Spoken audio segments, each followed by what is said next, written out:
मजलिस इत्तेहादुल मुस्लिमीन व साबिक़ा रुकन पार्लिमान मजलिस इत्तेहादुल मुस्लिमीन के वार्ड नंबर 9 के उम्मीदवार काका साहब काकरे, मोहतरमा शाहीन रहीम पटेल साहिबा, मोहतरमा सादिया बेगम अमजद खान और जनाब मतीन मजीद पटेल साहब, मैं आपसे गुजारिश करने आया हूं कि 15 जनवरी के दिन आप तमाम अपने एक एक कीमती वोट का इस्तेमाल मजलिस इत्तेहादुल मुस्लिमीन के हक में करिए और आपको 4 वोट डालना है। जहां कहीं भी पतंग का निशान आपको नजर आएगा और वहां पर आपको बटन दबाना है, यानी 4 मशीन रहेंगी और आपको चारों में पतंग के निशान पर बटन दबाकर आपकी पार्टी को कामयाबी से हमकिनार करना है। मेरे अजीज दोस्तों और बुजुर्गों, आप जानते हैं कि इस वार्ड में पीने के पानी का एक बहुत बड़ा मसला है। यहाँ पर यहाँ की आवाम को, जनता को पानी खरीद कर, पीने का पानी खरीद कर इस्तेमाल करना पड़ता है। तो ये इलेक्शन इंशाअल्लाह ताला मजलिस इत्तेहादुल मुस्लिमीन के उम्मीदवारों को आप कामयाब करिए। हम अपनी पूरी कोशिश करके इस मसले को जरूर हल करवाएंगे। और आप जानते हैं कि जिस इलाके में पीने का पानी नहीं मिलता, सबसे ज्यादा तकलीफ वहां पर हमारी इज्जतदार माँ और बहनों को उठाना पड़ता। तो मैं उनको भी ये तयखुन दे रहा हूं कि इंशाअल्लाह ताला हम इस मसले को हल कराने की पूरी कोशिश करेंगे। वहीं पर हम देखते हैं कि यहाँ पर ख़वातीन अपने आप को गैर महफूज समझती हैं। बहुत से जगह पर जराइम होता है। मैं आपसे वादा कर रहा हूं कि इंशाअल्लाह ताला इम्तियाज जलील साहब पुलिस के आला ओहदेदारों से बात करके इस वार्ड में जितना हो सके यहाँ पर सीसीटीवी के कैमरे लगाएंगे ताकि हमारी माँ और बहनें अपने आप को गैर महफूज ना समझें।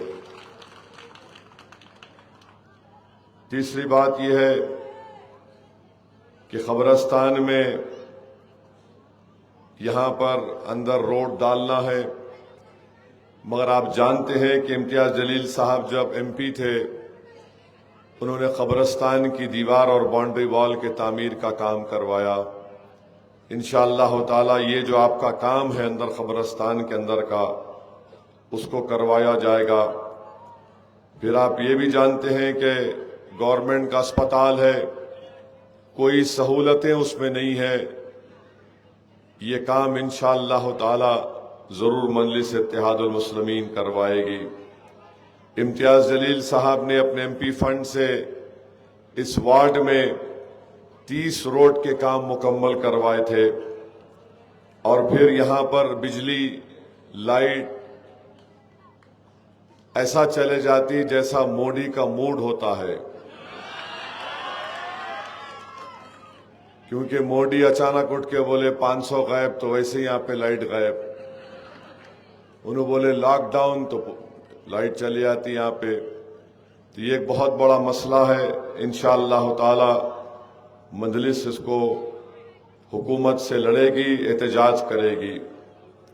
और वहीं पर मेरे अजीज दोस्तों और बुजुर्गों, अगर कोई कारोबार उरूज पर है तो वो ड्रग का कारोबार उरूज पर है।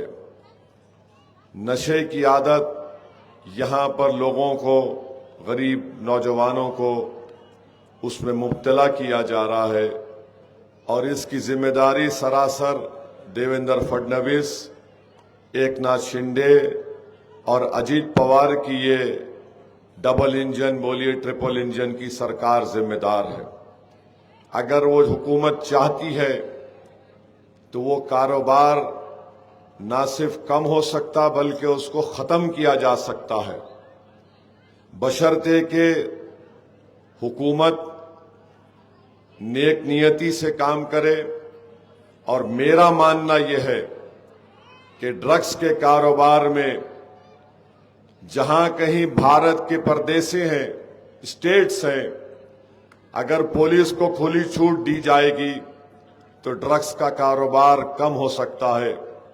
हैदराबाद में हमारे एक कमिश्नर पुलिस थे,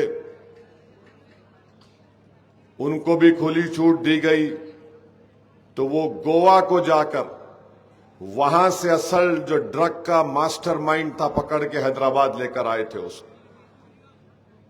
हुकूमत चाहेगी तो खत्म होगा। और ये देवेंद्र फडणवीस की सरकार ड्रग्स कंट्रोल करने में ना सिर्फ नाकाम है बल्कि उनके कई रूलिंग पार्टी के अलायंस के लोग उस कारोबार में मुलविस हैं। सारी दुनिया जानती है कि ड्रग्स का ताल्लुक दहशतगर्दी से, आतंकवाद से होता है।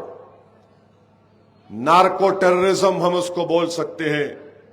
अफसोस यह है कि ये दीमक की तरह ना सिर्फ हमारे देश को बल्कि हमारे नौजवान नस्ल को तबाह और बर्बाद कर रहे हैं।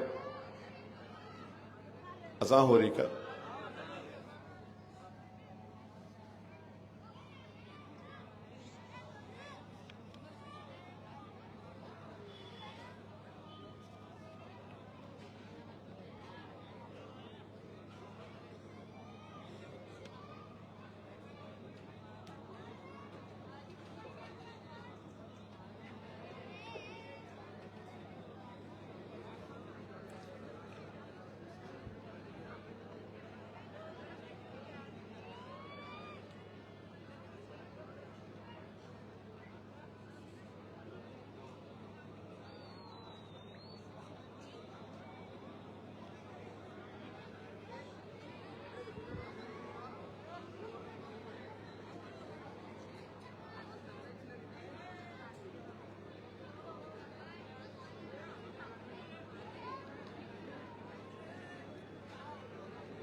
बिस्मिल्लाहिर्रहमानिर्रहीम।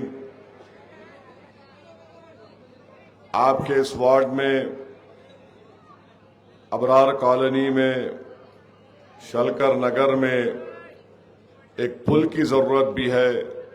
इंशाअल्लाह ताला मजलिस इत्तेहादुल मुस्लिमीन इस काम को भी पूरा कराने की कोशिश करेगी।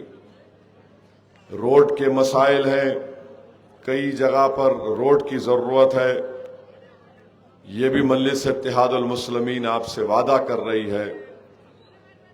इस बल्दिया के इलेक्शन में अगर आप मजलिस के चारों कॉरपोरेटर को कामयाब करवाएंगे, मैं आपको तयख्खुन दे रहा हूं कि इंशाअल्लाह ताला मैं खुद यहां पर कम से कम 2-3 महीने में एक मरतबा आऊंगा औरंगाबाद को, और मजलिस के जितने कॉरपोरेटर्स इंशाअल्लाह बड़ी तादाद में जो मुंतखब होने जा रहे हैं उनकी कारकर्दगी का हम जायजा लेंगे।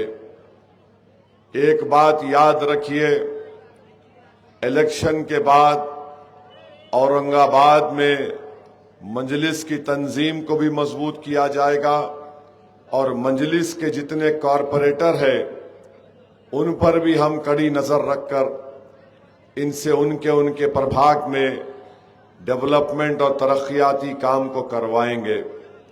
मेरे अजीज दोस्तों और बुजुर्गों, दूसरी बात का जिक्र इम्तियाज जलील साहब ने किया कि जो उनकी गाड़ी पर हमला किए बुज़दिल लोग, मुझे अफसोस होता है कि ऐसे किस्म के लोग जो बुज़दिल हैं इम्तियाज जलील की गाड़ी पर आकर हमला करते हैं। भाई साहब रुक जाइए, थोड़ा रुक जाइए। लाल शर्ट,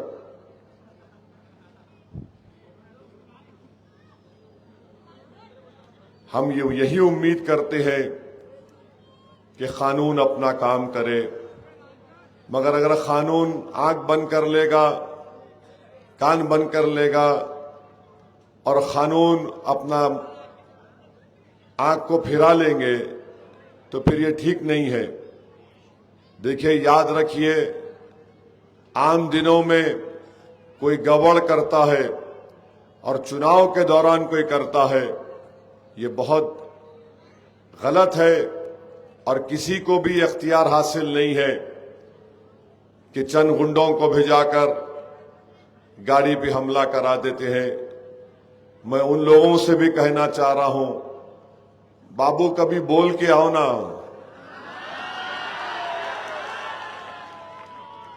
ऐसा मत करो, तुम्हारे हाथों में मेहंदी लगी हुई थी, मैं जानता हूं। और याद रखो, ऐसी आग को मत जलाओ जिसको तुम नहीं बुझा पाओगे। तुम एक खेल खेल रहे हो। मैं जानता हूं कि बीजेपी के बड़े बड़े नेता, आमदार के पास तुम गुलामी करते हो, उनके घर के टट्टू हो तुम। वहां कर लेना। अगर तुम ये समझ रहे हो कि कोई आमदार खासदार तुम्हारे लिए फोन कर देगा, याद रखो, आज के जमाने में फोन की भी जरूरत नहीं पड़ती बहुत से काम कराने के लिए। तो अफसोस होता है, इतने सालों से मैं यहां पर आ रहा हूं, कई तकारीर मेरी यहां पर हुई इस मुबारक शहर में, मगर कभी भी हमने हिंसा या तशद्दुद की बात नहीं की। फसाद हो रहा था तो इम्तियाज जलील जाकर उस फसाद को बढ़ने से रुकाया। अगर सियासी फायदा कराना चाहते तो इम्तियाज जलील घर को आके बैठ जाते थे, मगर इम्तियाज जलील नहीं चाहते थे कि इस शहर का अमन बर्बाद हो जाए। हम उम्मीद करते हैं कि एडमिनिस्ट्रेशन इसका सख्ती से नोट लेगा और जो भी उनको करना है करना पड़ेगा। फ्री एंड फेयर इलेक्शन होना चाहिए और होगा इंशाअल्लाह ताला। और अगर कोई 15 तारीख के दिन भरतनाट्यम करना चाह रहा है तो याद रखो, हम भी 3 मार का नाच कर सकते तुम्हारे साथ। तो ये इनको समझना चाहिए।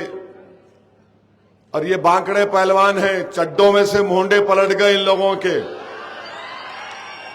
हराम खा खा के हराम काम करते हैं, तो जाहिर है जो पेट में जाएगा तो वही हरकत होती है। मेरे अजीज दोस्तों और बुजुर्गों, मुकाबला यहां पर बीजेपी से है। ये जो इम्तियाज जलील की गाड़ी पे हमला कराए, वो नरेंद्र मोदी के चेले हैं, देवेंद्र फडणवीस के चमचे हैं, आरएसएस के एजेंट हैं। इसीलिए क्योंकि बीजेपी नहीं आ रही यहां पर, तो इन्होंने अपने चमचों को, प्यादों को मैदान में उतारा। और सुनिए, जब से नरेंद्र मोदी देश के प्रधानमंत्री बने, मॉब लिंचिंग में इजाफा हो गया। जब से नरेंद्र मोदी देश के प्रधानमंत्री बने, गौ रक्षक के नाम पर इंसानों को मारा और पीटा जा रहा है। बुलडोजर का गलत इस्तेमाल हो रहा है। जलगांव में शमशाद पठान को उसी के साथियों ने, बचपन के साथियों ने मिलकर उसका कत्ल कर दिया। 5 पीढ़ी से वो वहां पर गांव में रह रहे थे। उसके बाप ने कहा कि अब मैं नहीं रह सकता, मेरे ही गांव में जहां पर मेरी 5 पीढ़ी यहां पर रही, उनके सामने मेरे बेटे को मार दिया गया। मैं इस गांव को छोड़कर जा रहा हूं। फिर हम देखते हैं कि बीजेपी, शिंदे और अजीत पवार की सरकार में मंत्री हैं, बाबा साहिब अंबेडकर के संविधान पर ओथ लेते हैं और रोज अनाप शनाप बकते रहते हैं मुस्लिम अल्पसंख्यक समाज और दलितों के खिलाफ। इनको किसी की फिक्र नहीं है और बोले जाते नफरत को आम कर रहे हैं। तो मेरे अजीज दोस्तों और बुजुर्गों, अपना एक एक वोट का सही इस्तेमाल करो। और ये लोग जो इम्तियाज जलील की गाड़ी पर आकर ये जो नहीं मालूम आप औरंगाबाद में खेलते नहीं खेलते, हमारे पास वो इमली के सूखे हुए गुटली होती, वो दाल के साथ फेंकते, हम लोग खेलते, बचपने में खेलते थे, नहीं मालूम या खेलते नहीं खेलते, क्या बोलते उसको, क्या बोलते? हाँ? चंपू। तो तुम जो खेल खेल रहे ना, वो चंपू खेल रहे तुम। ये सूखे हुए इमली के गुटलियों का चंपू खेल रहे हैं। यूं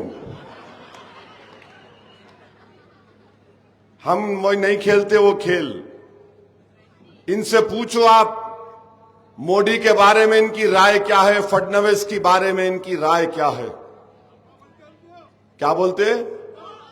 हाँ, वो भी नहीं मालूम 1 है या 2 है। नरेंद्र मोदी की सरकार ने हमारे देश में वक्फ का काला कानून बनाया, जिसके जरिए से मस्जिद, दरगाह, खानका, कब्रस्तान को छीना जा सकता है। ये जो मजलिस की मुखालिफत में आज ये लोग जो उछलकूद कर रहे हैं, एक सर्कस का जोकर रहता, कभी इधर कूदता कभी उधर कूदता, उससे पूछो इनको कुछ नहीं बोलेंगे। ऐसा काला कानून बना दिया गया कि मुस्लिम वक्फ बोर्ड मुसलमानों का एक धर्म का स्थान है, वहां पर कोई गैर मुस्लिम मेंबर बन सकता है। ये लोग अपनी जबान नहीं खोलेंगे। हमारे हिंदू धर्म के भाई के स्थान है, बौद्ध धर्म के स्थान है, वहां पर उन्हीं का मजहब का आदमी मेंबर बन सकता है, और वैसा ही सही है। मगर जब मुसलमानों के धर्म स्थान की बात आई वक्फ बोर्ड की, तो मोदी ने कहा कि नहीं, यहां पर कोई गैर मुस्लिम कोई मेंबर बनाया जा सकता है। मेरे अजीज दोस्तों और बुजुर्गों, वक्फ की जायदाद पर अगर कोई कब्जा करता है, तो चाहे वो 20 साल 12 साल से कब्जे में हो, उस जायदाद का मालिक वक्फ बोर्ड होता है। तो मोदी ने कहा कि लिमिटेशन एक्ट अप्लाई होगा, जो 12 साल से कब्जे में मालिक हो जाएगा। वक्फ बोर्ड का मालिक अल्लाह होता है, इंसान नहीं होता है। अगर कोई महाराष्ट्र में औरंगाबाद में मस्जिद, दरगाह, एएसआई की 100 साल पुरानी इमारत है और प्रोटेक्टेड मॉन्यूमेंट है, तो उसका मालिक अब वक्फ बोर्ड नहीं है, उसका मालिक आसार कदीमा है, जो नरेंद्र मोदी की सरकार के मातहत आ जाएगा। और कभी भी उस दरगाह को, मस्जिद को ताला लगा दिया जाएगा, या फिर ये कहा जाएगा कि सिर्फ तुम जुम्मे की नमाज पढ़ो आकर, या फिर कहा जाएगा कि जोहर और असर की नमाज पढ़ सकते सिर्फ आप। ये कानून बनाया गया। कलेक्टर को पूरे अख्तियारात दे दिए गए। कलेक्टर वक्फ प्रॉपर्टी को नॉन वक्फ डिक्लेयर कर सकता है। जाकर किसी वकील से पूछो आप कि असदुद्दीन ओवैसी ये कह रहा था। मैं इसलिए कह रहा हूं कि पार्लियामेंट की ज्वाइंट वर्किंग कमेटी का मैं मेंबर था। 6 महीने हम लोग उस पर मेंबर था। मैंने 127 पेजेस की हिस्ब इख्तलाफ की रिपोर्ट दी, डाइसेंट रिपोर्ट दी। उसके एक 44 तरमीमात को जबानी जानता हूं। बताइए आप, अगर हमारे मजहबी जगहों को कोई कानून बनाता हासिल करने के लिए, और मेरी बात याद रखो, खुदा ना खास्ता संभल की मस्जिद अब परेशानी के माहौल में आ चुकी है कानून बनने के बाद। क्या तुमने नहीं देखा कि दिल्ली में 100 साल पुरानी मस्जिद है, सर्वे होता है, मस्जिद कमेटी को नहीं मालूम, सर्वे हो जाता। 1970 का गजीट है कि यह वक्फ की जायदाद है 100 साल पुरानी, यानी 1970 का गजीट कह रहा है कि 100 साल पुरानी, यानी 140 साल पुरानी मस्जिद, और उसकी जगह पर हाई कोर्ट ने गलत फैसला दे दिया, उसको रेफर करना था ट्राइब्यूनल को। दिल्ली वक्फ बोर्ड क्योंकि बीजेपी के कंट्रोल में है, गूंगा और अंधा बन गया, और सुबह 1 बजे बुलडोजर लाकर उस मस्जिद की जो जायदादें थी तमाम को तोड़ दिया गया। मेरे भाई याद रखो, हमेशा हमको नुकसान गैरों से ज्यादा अपनों से हुआ है। टीपू सुल्तान से गद्दारी करने वाले कौन थे? मुसलमान थे। जगह बताई अंग्रेजों को, यहां से आ जाओ और टीपू पे हमला करो। अंग्रेजों को रास्ता बताने वाले, टीपू शहीद हो गया, जमीन पर गिर गया। 2 घंटे तक अंग्रेज उसकी लाश के करीब नहीं जा रहे थे, डर रहे थे कि अगर शेर उड़ गया तो क्या होगा।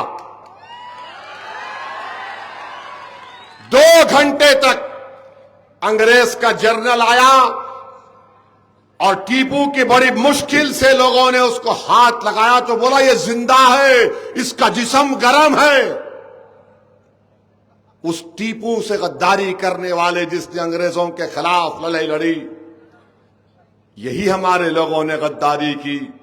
इसीलिए बाबा साहिब अंबेडकर ने जब संविधान बनाया, उस संविधान की पहली किताब जो देश को दी गई, उसमें राम, सीता, लक्ष्मण की भी फोटो है, गुरु नानक की है, और उसमें फोटो है झांसी की रानी की, और उसमें फोटो है मेरे हीरो शेर टीपू सुल्तान की भी उसमें फोटो है।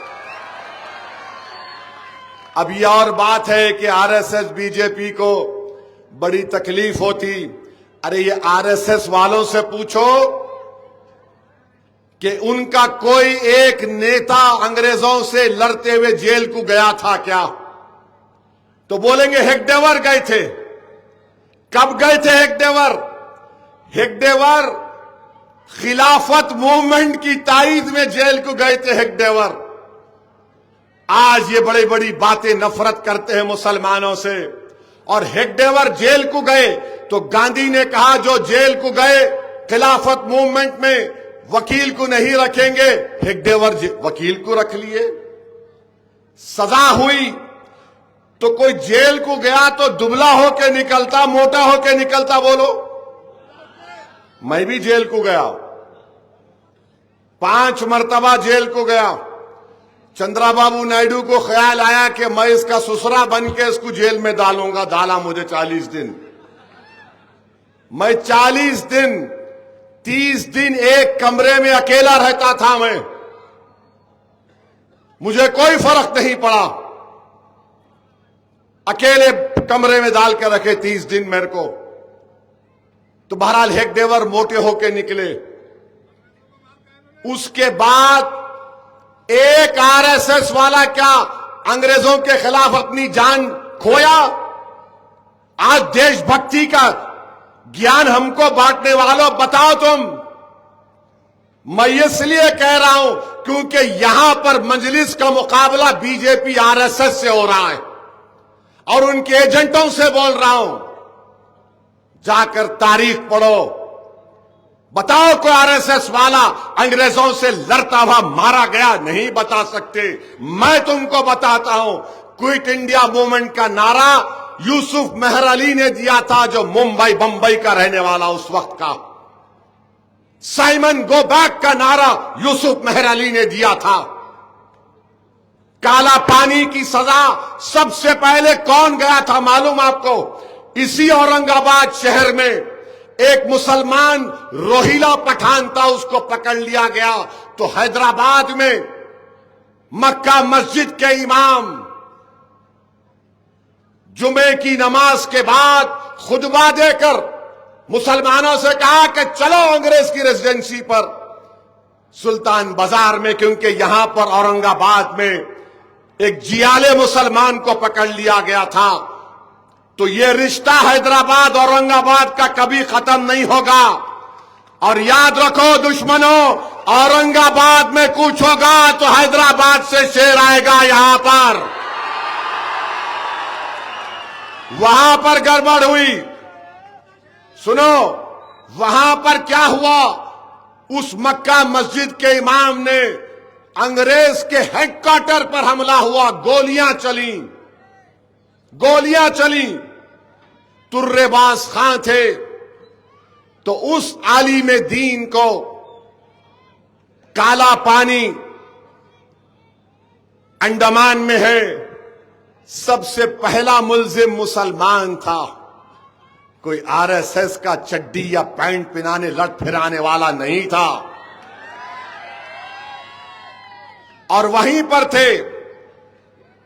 अंग्रेज बोले कि बूढ़ा हो गया, लेके जाओ, तो निजाम बोले नहीं, ये आएगा तो और खतरनाक हो जाएगा।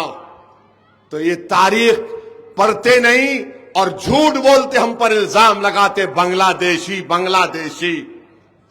अरे बांग्लादेशी छोड़ो, हम जिंदा रहते तो अपनी मां की कोख से जमीन पर पैदा होते। जब बड़े होते तो जमीन पर सजदा करते, अल्लाह की इबादत करते हैं। जब अल्लाह के हुक्म से उसके पास वापिस जाते तो जमीन के अंदर चले जाते। हमारे कब्रिस्तान आरएसएस वालों, हमारी वफादारियों की भी निशानी है। तो मेरे अजीज दोस्तों और बुजुर्गों, आप अच्छा पेट्रोल की कीमत क्या है बोलो?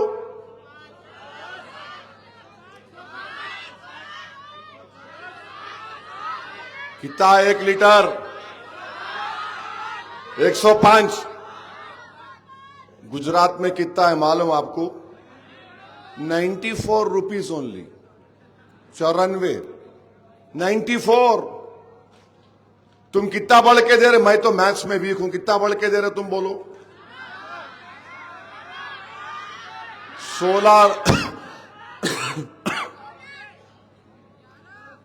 अब आप बताओ, ट्रिपल इंजन की सरकार है हमारी। अभी ट्रिपल इंजन है तो वहां यहां पेट्रोल महंगा क्यों हो गया? नहीं, बुलेट ट्रेन ला रहे ना, बुलेट।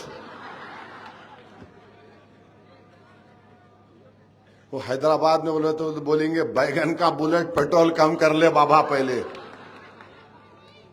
पेट्रोल कम नहीं हो रहा, मगर पेट्रोल कम नहीं हो रहा तुम्हारे लिए, मगर उनके जो एजेंटों की गाड़ी में बराबर पेट्रोल डाला जा रहा, ताकि आग लगाओ, तुम्हारे इत्तेहाद को तोड़ दिया जाए।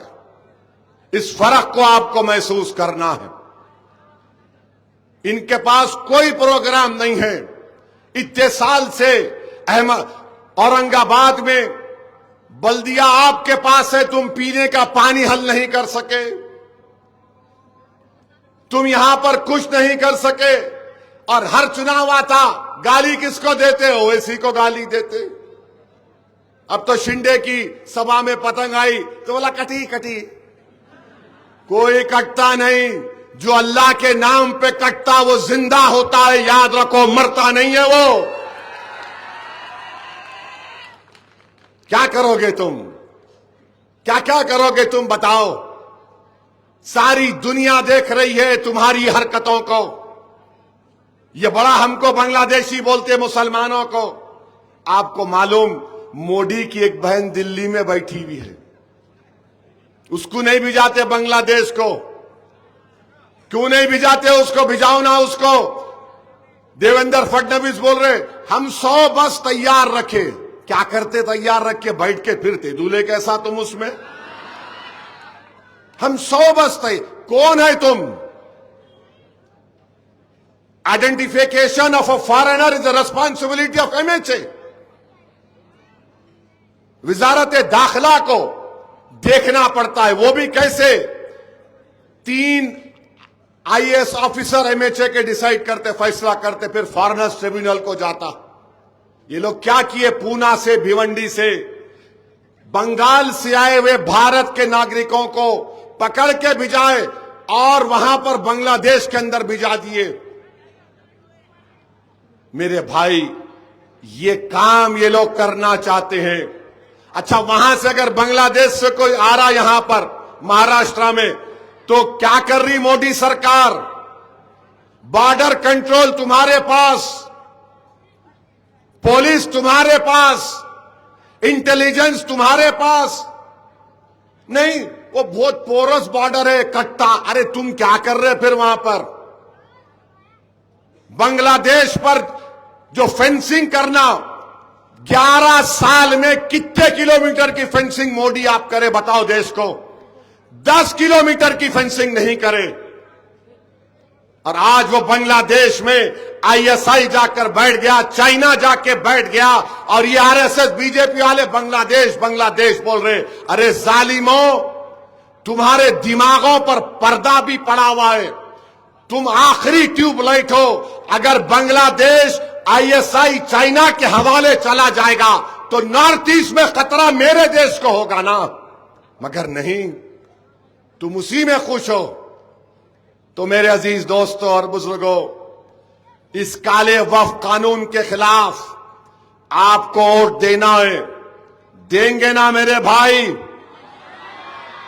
याद रखो, इस काले कानून के बनने के बाद महाराष्ट्र का एक बहुत बड़ा चुनाव, इंतखाबात होने जा रहे हैं। अपनी नापसंदगी का इजहार जमहूरी तरीके से आपको करना है। जहां पर पतंग का निशान मशीन पर नजर आया, मोदी को पैगाम दो कि तुमने हमारी मस्जिद, दरगाह और खानकाह को छीनने का कानून बनाया, उसके खिलाफ भी बटन दबेगा।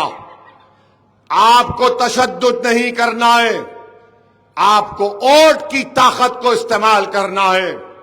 हम अपनी ताकत से इंशाअल्लाह ताला ऐसे ऐसे फैसलों को बदलवाएंगे। और याद रखिए, इम्तियाज जलील बरसों के बाद एक मुस्लिम एमपी बना था महाराष्ट्र में। सबने मिलकर, ये तमाम जो मीर जाफर, मीर सादिक आज खड़े हुए हैं ना, इन सब ने मिलकर इम्तियाज जलील को एमपी की कामयाबी से रोका। असेंबली का इलेक्शन लड़ा सैयद इम्तियाज जलील, फिर से ये लगड़बग्गे जमा हो गए और 1100 वोट से इम्तियाज जलील की कामयाबी रुक गई। मैं आपको बड़ी एक बात बता रहा हूं, मुझे माफ कर देना अगर आपको तकलीफ होगी। सबसे ज्यादा तकलीफ गरीबों को होती है कि उनका नुमाइंदा नहीं जीतता। सबसे ज्यादा तकलीफ उस मजलूम बाप को होती है जिसने अपने बेटे को खो दिया मॉब लिंचिंग में। अगर आज इम्तियाज जलील मेरे साथ पार्लियामेंट में होता, अख्तर उल ईमान बिहार से मेरे साथ एमपी होते, तो क्या नरेंद्र मोदी वफ का कानून बना सकते थे? बताओ आप। नहीं बनता था।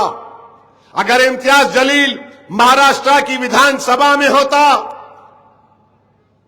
तो क्या वो गुस्ताखे रसूल जेल को जाता नहीं जाता? मुझे बताओ आप। कोई नहीं है।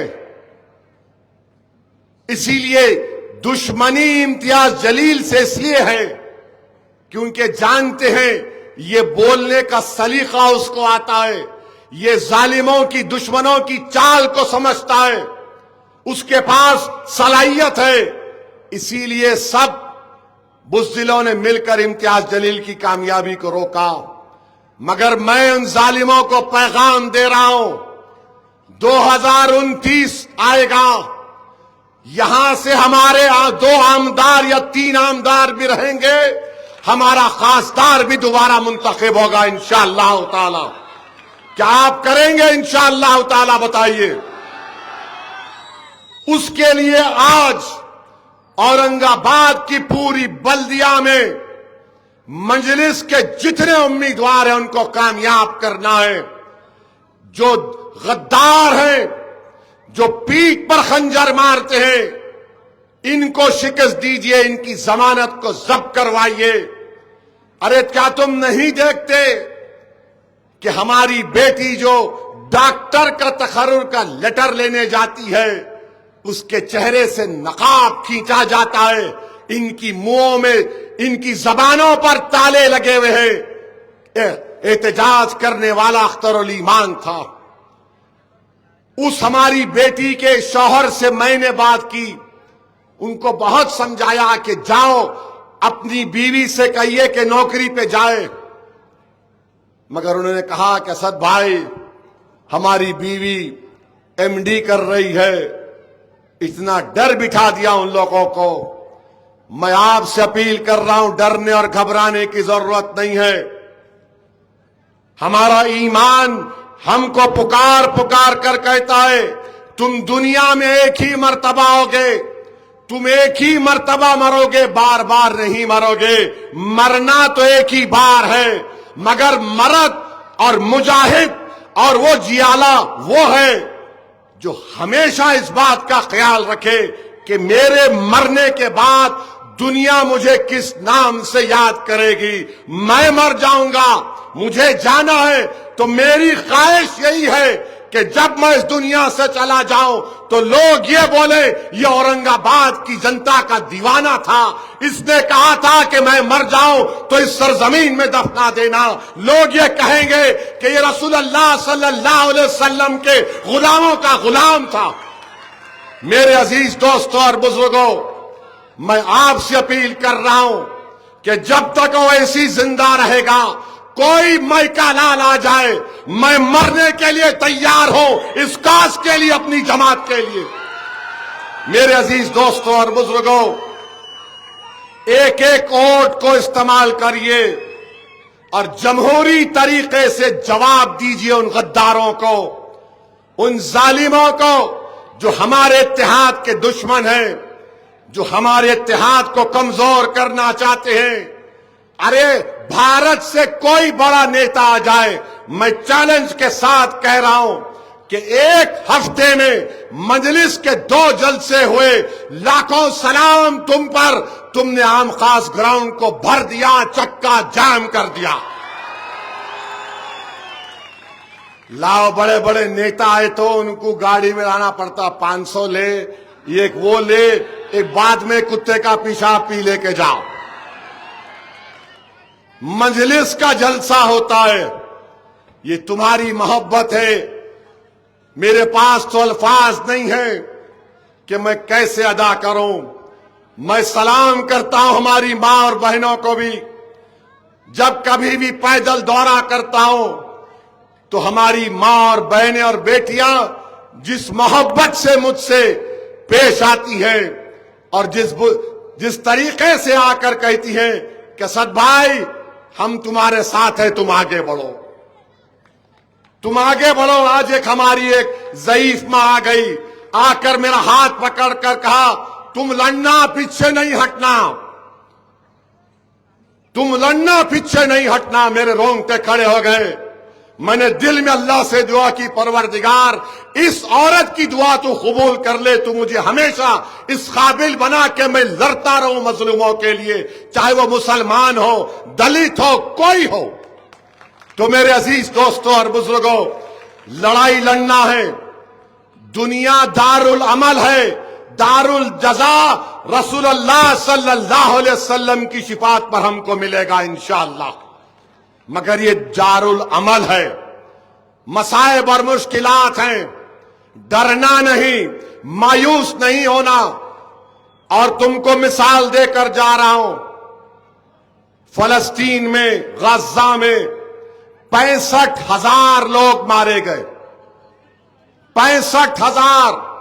उसमें से करीब 35 या 40 हजार तो खाली मासूम बच्चे थे। तुमने एक न्यूज पढ़ी कि गजा के किसी एक फलस्तीनी ने खुदकशी कर ली? तुमने एक न्यूज पढ़ी कि गजा में किसी ने मायूस होकर ड्रग्स लेना शुरू कर दिया? तो औरंगाबाद और महाराष्ट्र और भारत के अल्पसंख्यक समाज, मायूसी कुफर है, याद रखो। अल्लाह पुकार पुकार कर कह रहा है, ला तखनतो मिन रहमतिल्लाह, मेरी रहमत से मायूस मत हो, कभी मायूस मत हो। जो दुनिया में आज गरीब है वो रसूल अल्लाह सल्लल्लाहु अलैहि वसल्लम के करीब होगा। जो दुनिया में आज जिसको मारा पीटा जा रहा है, खुदा की कसम तुमसे इंसाफ होगा उस दिन। इस दुनिया में भी अल्लाह इंसाफ करेगा और वहां पर भी करेगा। तो अपने हौसलों को बुलंद रखो, अपने हौसलों को बुलंद रखो और पूरे इत्मीनान और एतमाद के साथ जाकर अपने एक एक कोट का इस्तेमाल करो। डरने और घबराने की आपको जरूरत नहीं है। मजलिस इत्तेहादुल मुस्लिमीन अब औरंगाबाद के ना सिर्फ घरों में बल्कि मासूम बच्चों के दिलों में पहुंच चुकी है। ऐ जालिमों, तुम्हारा अब कुछ नहीं हो सकता। मासूम बच्चा कल मैं अहमदनगर गया, स्कूल के बच्चे हैं, मेरे ख्याल से 10 साल के हैं, मोटर गाड़ी में जा रहे तो मोटरसाइकिल पर अपने वालिद को बोल रहे, अब्बा पतंग वाला पतंग वाला पतंग वाला ओवैसी आ रहा है। इनको देखे तो बोलते, अब्बा शैतान की औलाद, शैतान की औलाद, इब्लीस की औलाद। इनको देखते कि ऐसा डरावनी चेहरा कैसा है, देखो आप। तो मेरे अजीज दोस्तों और बुजुर्गों, 15 तारीख के दिन आपको पतंग के निशान पर बटन दबाना है। ये नेशनल चैनल के लोग भी आए, टाइम्स नाउ भी है, थैंक यू। अब आपको भी बताता हूं, पिछले बार विधानसभा के इलेक्शन में नारेगांव में और आम खास ग्राउंड पे मैं 15 मिनट बोलते कि उन्हें चला दिए, दूल्हा बना दिए मेरे को। मगर खुदा की शान देखो आप, इनका बोलना इन पे भारी पड़ गया। कुदरत के फैसले कैसे होते देखो आप। 15 मिनट में बोला, तकरीर को 15 मिनट बाकी है 10 बजने में, ओ इसी 15 मिनट बोले। तो अल्लाह कुदरत का निजाम ऐसा है कि खुद फैसला हुआ कि 15 तारीख को पतंग पे बटन दबाओ। मैं नहीं बोला 15 मिनट, ना मैं 15 बोला। हां, किसी के 15 बच्चे हैं तो कोई बात नहीं, क्योंकि आजकल बीजेपी के लोग बोल रहे 4-4 पैदा करो, पैदा करो। नहीं, पैदा करना चाहिए। हमारी आबादी बूढ़ी हो रही है। 20-25 साल के बाद इस देश में 12-13% लोग बूढ़े रहेंगे। जब महंगाई क्या होगी सोचो आप। तो खैर, बोलने का मतलब यह था कि मैं नहीं बोला 15 के दिन ही आपको 15 मिनट के लिए नहीं, 10 घंटे आपको खाली जाना, दबा दबा दबा दबा दबा दबा, ऐसा दबाना मशीन को कि अगर अल्लाह मशीन को जबान देगा तो बोलेगे, अरे बस करो रे औरंगाबाद वालों, कितना मारोगे मेरी।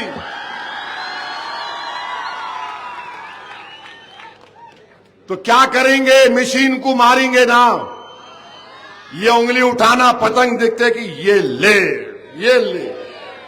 तू गाड़ी पे एक मुक्का मारा, 4 ले। तू वफ का कानून बनाया, ये 4 ले। तू मेरे को बांग्लादेशी बोला, ये 4 ले। ये करेंगे ना आप तो पानी का निजाम होगा बहाल। जरा सेल फोन तो खोलो, लाइट खोलो, लाइट खोलो, तुमला भी खोलो, लाइट खोलो, निकालो।